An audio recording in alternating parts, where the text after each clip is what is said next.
What's going on? It's Live Well Check. And today, I'm thinking about going fishing. It's pushing 60 degrees. It's about mid afternoon, 3, 4 o'clock. And here in Northern Ohio, we have not had good weather consistent for the last week or so. Anytime it starts to warm up in the Midwest, North Midwest, it always seems to rain. So we did get some 40 and 50-degree weather, but it just poured rain and sprinkled and just was nasty. This time of year, I do a lot of baseball coaching, and I don't get a chance to go fishing all that much. So I did some stuff around the house and decided that since the wife and my youngest would be at hockey practice where the season is just about to finish and winding down, that I would go ahead and I would try to go fishing. My oldest is also running track for his college, and he's in Florida, so I'm super proud of him about that. Good job. And um, this time of year is really difficult because just about 10 days ago to 14 days ago, there was ice on these bodies of water. I haven't checked the reservoir that I'm about to go to, but it has rained so much and it's been above freezing for 90 plus percent of the time. At night, it still gets down to like 20, 25 degrees, sometimes 30. But I'm sure it's open now. And the sun's shining. It's super windy. I'm going to try to record a little bit while I'm out there. I'm not sure how it's going to work. But this time of year brings out one of my favorite techniques. I only use it as soon as the ice is out and it starts warming up. Seems to work pretty well. I should try to use it all year because I'm sure it works great. I grew up doing this, and we didn't do it a lot because it tends to be really cold this time of year. But that is called the float and fly. The float and fly. So we have some, I pulled one out. This will be an 1/8 ounce. It's just like it's a crappie jig, right? 1/8 ounce. And you got your bobbers. I bought these a couple weeks ago, getting ready for this moment because I seen the weather was about to change and I figured ice would be off the water. So you have some floats, and then you have the stop. Okay. The bait I cut off, I have you're going to want to use this on spinning tackle. I cut this off. This was like a moon eye jig with just a simple paddle tail. It was something I used a few months ago. I thought we'd have some open water and we didn't, but I tied that on. So I'm going to show you how to hook up a float and fly method. I'm also going to throw some traditional early season baits, maybe crankbait, football head jig, but I'm really going to try to concentrate on this. And I have two colors that I have. I had a guy make me a while back, and it's the white and red or the brown and chartreuse. I don't know what color the water is going to be out there, so I'm going to start with the white and red. And the way I look at it is that minnows don't ever change their color, right? So even if it's dingy and kind of muddy, you'd say, oh, you should go with this. But minnows are still silver and white, right? And dying off. So I'm going to go with the lightest that I can, 1/8 ounce. And I'm going to go with that white and red. All right. And we're going to show how to hook this up. So when I was growing up, there was pieces of plastic that were flat and they were kind of cylinder looking, and they had two holes on either end. You'd run the line through one hole, and then you'd wrap it around and you put it back through the opposite way in the other hole. And they worked very well for what we call floats or slip bobbers. These are slip bobbers, and I'll show you here in a second why, if you don't know. But those work great. Um, the problem with them were when you slid the line up or you slid it up and down to vary the depth of your bobber, it twisted your line like crazy. I'm sure they still make them. I think I have some in the shed somewhere, but we're going to use this one. And I haven't used these in a while, but this is just some thread. It comes in a little pack, right? Comes in a little pack like this. They're super cheap. I bought like 50 of those and four bobbers. I think I got for maybe $4, right? So a lot of people already have half the tackle that you would need for float and fly, And even if you're a bass fisherman, crappie fisherman, or anything, that's basically what this is. This is basically crappie fishing, but with a hair jig. But you're still making specific presentations. And I'm going to try to show that a little bit. It's going to be difficult, but I'll give it a shot. All right. So once again, this is the thread. This is the stop for the bobber. And it comes with a little plastic piece. And the line, it's kind of like thread wrapped around it. So you take your line. This is fluorocarbon, 10-pound test. On all of my spinning tackle, I typically always use 10-pound test. A lot of the water that I fish has zebra mussels, some rebar, stuff like that, that's stuck in the riprap. So it's pretty gnarly. So I try to get away with 10-pound test anytime I can. So you go ahead and you go through that plastic piece like that. You slide the thread off. You always have to do this first before anything. So you slide the thread off, let that go, and you're gonna cinch that down.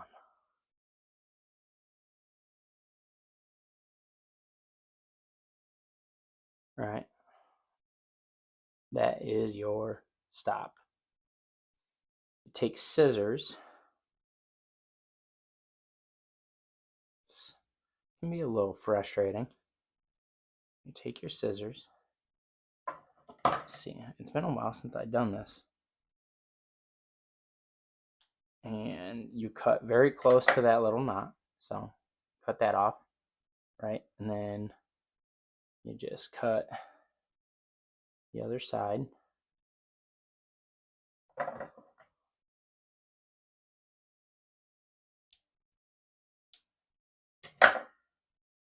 All right. And then this stays on there. Okay. There's also beads that come in these packs. So and they're about to go everywhere. My cats will have a heyday. They won't be able to actually chase them down because they're so small. And I'm not even going to try to show it to the camera until I get it on the line. All right. That bead, like that. All right. This is also the way I grew up catfishing instead of bottom fishing. And once again, it's a lot easier to fish for catfish and stuff like that with a slip bobber because you're not near the bottom where you can get hung up like crazy. And that's the way that I was raised to catfish. And yeah, you can set this, like, I'll show you here in a second, but you can set that down to 30 foot or 50 foot if you wanted. You know, you're fishing a deep hole.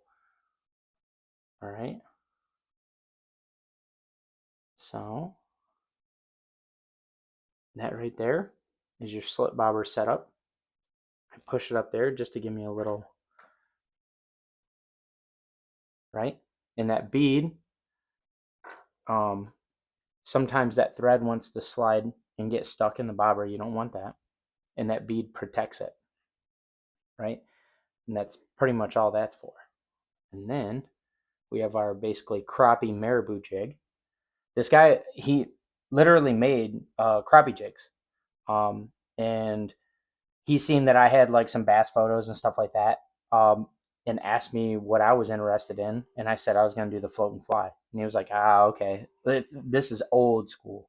This is old school. Guys are still doing it, but especially if you're a bank fisherman, boat fisherman, doesn't matter. If you have a stretch of water where you know fish start moving up in the early spring, or it's a deep bluff wall, could be like Lake of the Ozarks, Dale Hollow, these reservoirs, doesn't matter where. It might not work in really, really muddy water. It could, but moderately stained to really clear water. If you have stretches where there's like patch grass, deep water, channel swings, especially when the wind is going and moving really hard, and there's a lot of waves. So not only do you have current, but that'll carry this down along those areas.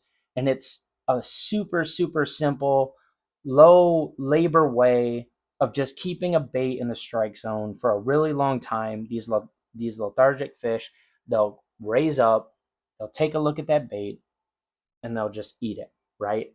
And the coolest thing, it's like old school, bluegill fishing or anything, is that this bobber will then go under. So let's go ahead and get this tied on.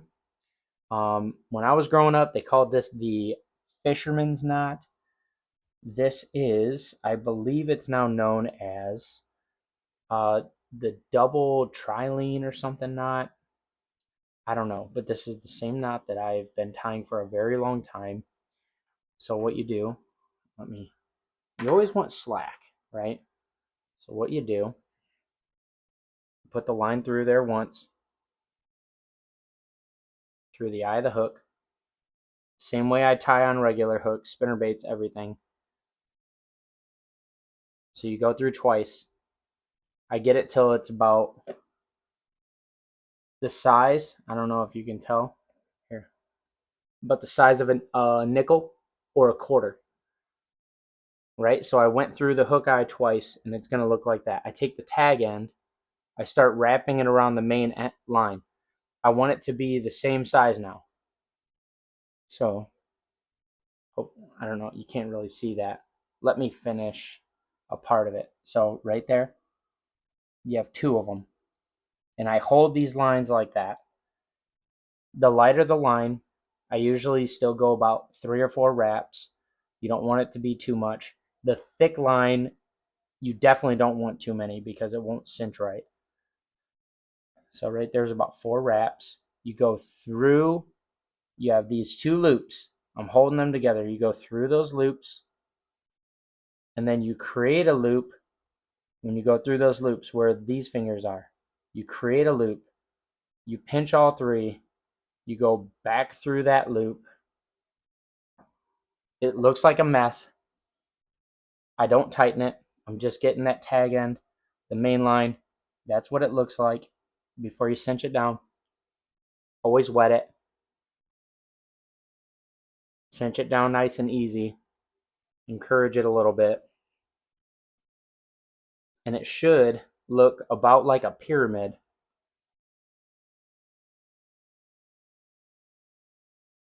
If you do it right. You can see that knot. I know there's fur and stuff behind it. Let's clear it off. Cut that tag line. I don't ever cut it super close. You don't need to do that. You cut it super close, you get something big on there, and it pulls a little bit of that tag. But if you see it, can you see how that knot looks a little bit like a pyramid? It's kind of angled up. That's a very, very good knot. As long as you wet it and you don't wrap it too many times or too few at times, you're not going to have that knot break. It's a very good knot. So this is the float and fly right here. You don't need a split shot on it like you would for crappie fishing or anything. And once again, this thread that we tied on the line, that knot's on the line. So what I'm going to do is I'm going to push that up the line probably 3 or 4 feet. So it's up here like this. And then as this sinks down to the bottom, that'll stop it. That'll stop it. And then this will be under the water, gyrating and working with the waves. So that's the float and fly. I'm going to try to keep this tied on throughout the year and see what it looks like fishing even in the summertime, right? Because you know that fish are going to eat something like this. Is it going to produce the biggest fish in the lake? No. But I would want to break it out like on those bluebird days after you have a cold front that comes through. Those fish are really active and all that during the cold front. It's raining, it's going crazy, a lot of wind, and then as that bluebird sky comes, that warm front and that high pressure system comes through right after the cold front, those are some of the worst fishing days of all time. I'm going to really try to dedicate myself to throwing something like this a little bit more often. Just have it on my spinning rod, one of my spinning rods, and just leave it there. So that's the float and fly. That's how you do it. Once again, float, the bead, the stop way up here, and then this is an 1/8 ounce hair jig. marabou jig. Doesn't have to be fancy.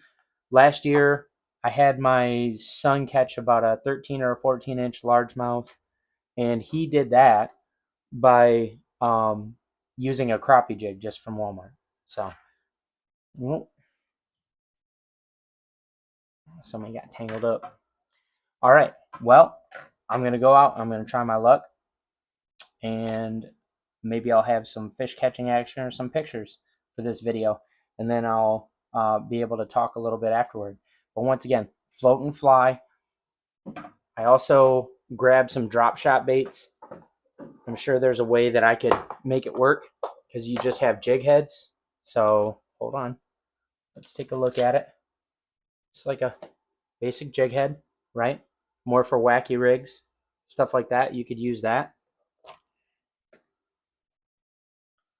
And, you know, dream shot. You know, just throw a dream shot on there. Or custom made minnow bait. You know, just drop shot baits, just regular drop shot baits. So what I would do is I could take this drop shot bait, throw it on this,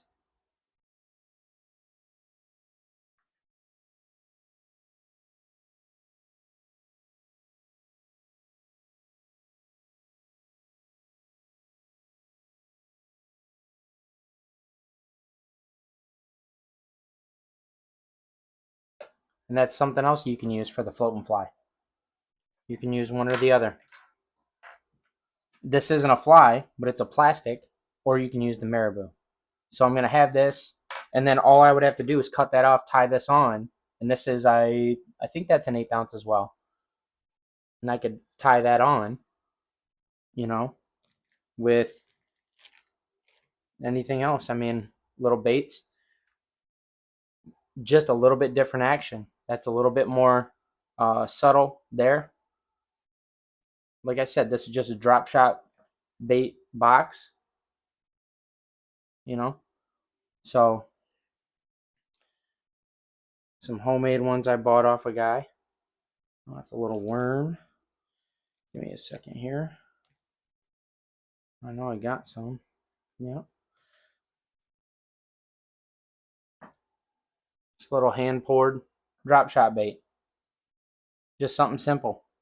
Just something simple. Some dream shots. I want to say these are Excite baits. Just stuff like this, you know, and that's all I would do. So I'd find the seam, and I'm going to keep this one in the box tied on. Find the seam, go in there a little ways, nothing crazy, right?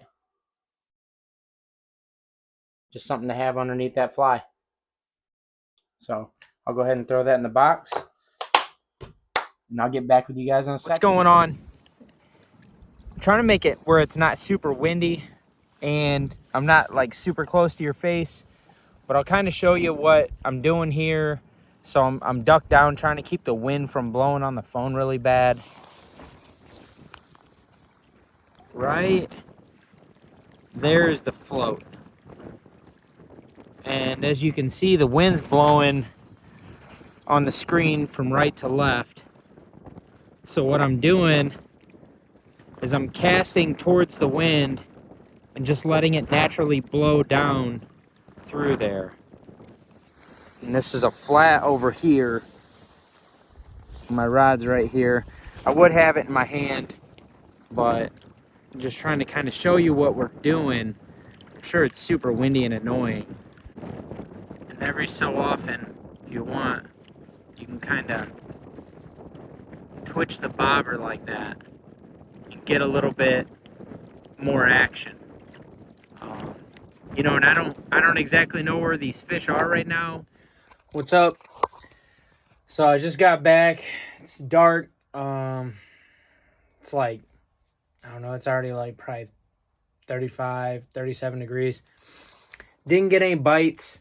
I was only out there for maybe an hour and a half after I got everything done at the house. So it didn't go the way I planned, but one of the things that I didn't talk about in the earlier part of the video is that with the float and fly method, you can literally fish vertical structure. Like, so there's like old pump houses, it could be bridge pilings, it could be standing timber, docks. And whether it's cold or not, those fish want to move up and down in the water column. They're really not looking to make a long move horizontally, but they do want to go up and down in the water column. Up a little bit, maybe when that water's shining or the sun is shining on the water, warming it up. They, rise up underneath, schools of bait fish. And a lot of times they do hang out towards the bottom. So when you're fishing like, a pump house, a bridge piling, could be anything like that. The float and fly is something that could be crucial. And what I did is I threw that out there and just kept my eye on it. And then I was fishing like a jerkbait and stuff, or a football head jig. But there are a lot of things to the float and fly that I think if you guys give it a shot, this spring, later spring, even into the summer, it's something easy for kids. You don't have to go to the bait shop and get minnows. Maybe you're at a place that doesn't allow live bait. There are ponds and there are lakes that don't allow you to bring like minnows and stuff. Or if you don't want to stop anywhere, like I said, and get night crawlers, or if you're fishing a tournament and you're having a hard time, you know what I mean? Or you have a kid in the back of the boat that's, your partner, you could put a float and fly on their rod and just have them fish out the back. You know what I mean? It's real easy. It's just like, hey, just watch the bobber. If it goes down, just pull tight and hold on. I know that it's kind of a boring method, but sometimes the boring methods are one of the hottest things going. I'm going to continue to throw it throughout the spring, and I'll probably have some photos and videos on other platforms where, I start catching fish on the float and fly. My son and I will go out there a little bit more often, but, it is something definitely to try out. Get a slit bobber, get the stops, the beads, and then just some hair jigs, or a drop shot hook and some plastic, a small jig head and some plastics, drop shot baits, even a small split shot if you're going to use just a hook and a plastic bait. But it is something that I really think could be a part of your arsenal, and you should try it out. I wanted to mention those things that it's been a while since I fished a float and fly, but that I noticed while I was out there. I threw up, underneath a catwalk to a pump house, and it's probably 10 foot deep right there. And that's something from spring through the fall where fish hang out. There's oxygen that comes out of the pump house because of the current being stirred up. There's always minnows there. It is super, super early here, so the fish just really weren't on that, and I didn't have much time to try to figure them out. But it is huge. It is huge. It's a big thing, and you should try it out next time you go. Stay tuned. Appreciate any of the support that you're given. Definitely, if you don't mind, subscribe. If you want to, you can share. You can do whatever you want, but I do appreciate it. I'm just doing this for the love of it. I'm not trying to, get big or anything like that, but I'm trying to share my knowledge, my experience, and some of the things that I find funny or that I find interesting within fishing with you guys. So, once again, it's Live Well Check. Hang tight. More videos to come.